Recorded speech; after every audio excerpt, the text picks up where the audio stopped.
and welcome to this Diwali special Indianomics. Every happiness in the year ahead to all our viewers. And incidentally, that's the question we are asking this Diwali special. Is Samvat 2074, that is the year that begins this Diwali and ends next Diwali, going to be a trailblazing year? Is all our good work in terms of Jan Dhan, inflation targeting, disciplined fisc, and of course GST going to come together to give us a quantum leap in growth? Joining me to discuss this are three well-known economists, two of them actually involved in policy making. I have with me Sanjeev Sanyal, formerly of Deutsche Bank, currently Principal Economic Advisor to the Finance Ministry. Ashima Goyal, Professor of Economics at IGIDR, formerly member of the Monetary Policy Advisory Committee and now member of the PM's Economic Advisory Council. Also with us is Chetan Ahya, joining from Hong Kong. He's, of course, Managing Director and Chief Economist, Asia Pacific at Morgan Stanley.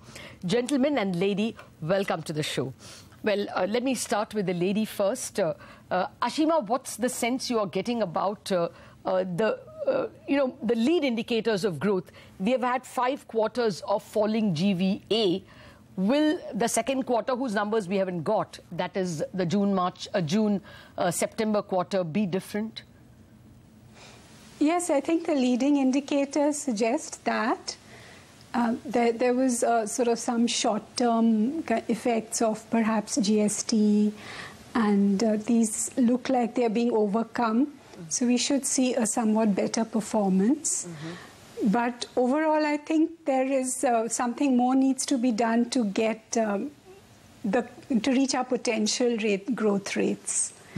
That's not going to follow instantly and by itself. Okay. Chetan, well, a similar question to you.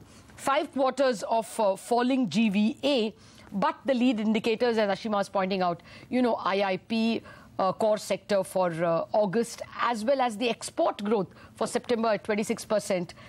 Are these convincing you that the second quarter onwards we are growing higher in terms of GVA? Yes, absolutely. And I would add one more indicator, Latha, to this, that the PMI has also bounced back, manufacturing as well as non-manufacturing. So we do think that the economy has seen the worst in terms of at least the official stats. Though, by the way, I would say that, if you look at corporate revenue growth for first and the second quarter, there wasn't so much of dip as it was showing in the GDP data. So there's anyways a question mark in terms of the underlying trend in the economy. Was it really as bad as GDP was showing? But nevertheless, I think you did list a few indicators and they were showing some weakness, and now they're all bouncing back. We think, yes, from these indicators perspective, economy is going to do better. But at the same time, if you even analyze it from the framework perspective, what we've had is either exports are good or consumption is good in the last almost, I would say, 4 years. And we've never really had a synchronous improvement in exports and consumption. Whereas going forward, we are going to see that. And I would say that the best month for that was August 2017.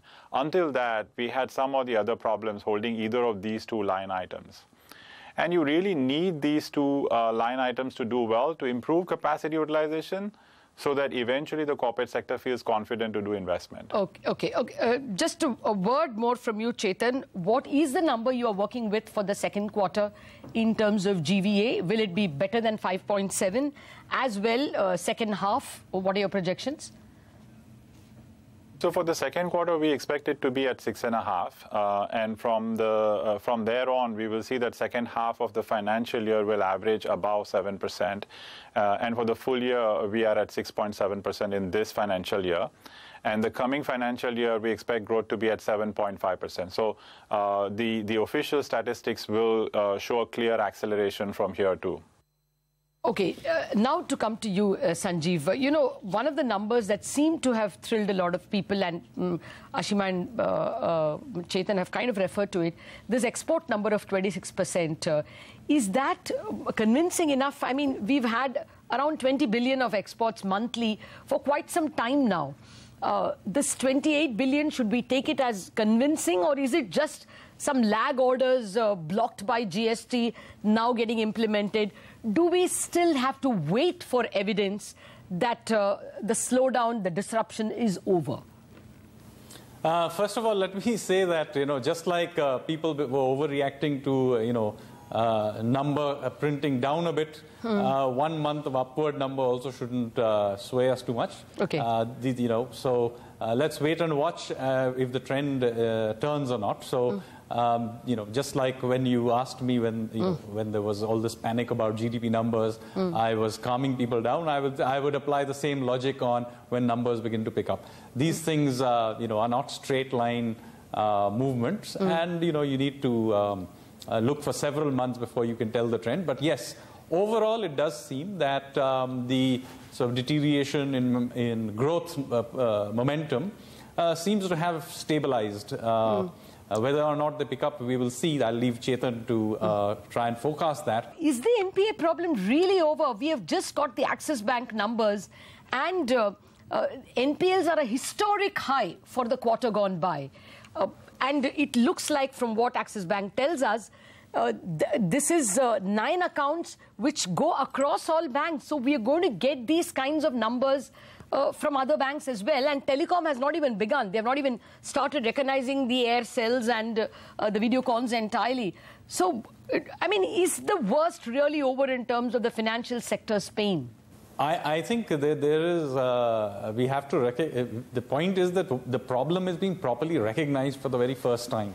This evergreening, misallocation of capital has been going on for decades, maybe from the time of independence. And for the very first time, while there were cleanups in the past, this is the very first time that we are really cleaning it up. And in many cases, forcing it through the newly set up NCLT, forcing recognition of the problem. Okay. I think we should not confuse the recognition of the problem with actually having the problem. I think surely recognizing and properly accounting and provisioning for the problem should be seen as progress, not as regress. So I think this is part of the pain that is being imposed.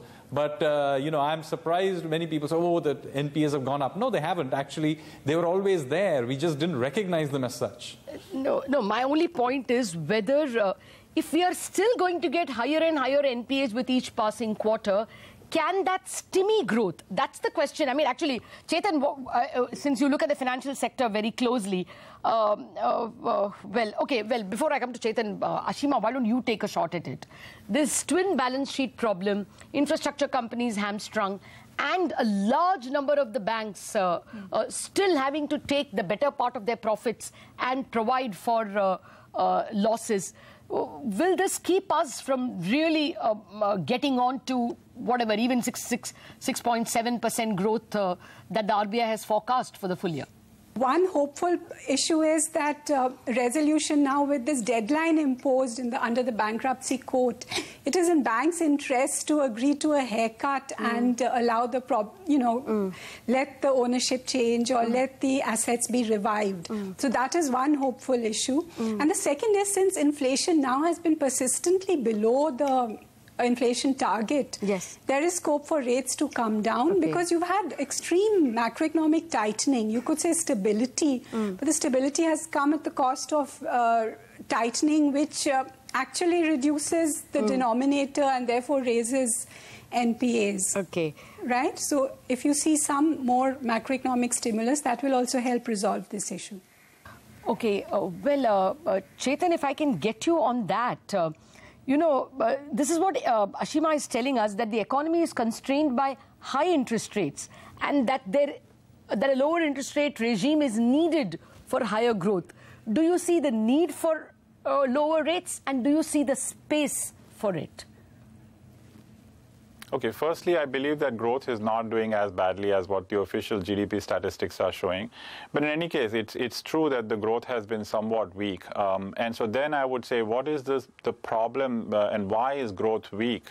And that is essentially little to do with the monetary policy. The reason why growth has been weak is because we have been first adjusting, like all other EMs, in terms of bringing our macro stability back. We had to tighten fiscal policy. We had to have tighter monetary policy. So from that point of time, we have seen improvement in growth. It got held back first by exports, then demonetization, then GST. So when you look at the reasons why growth has been held back, I don't think monetary policy has a key role to play here.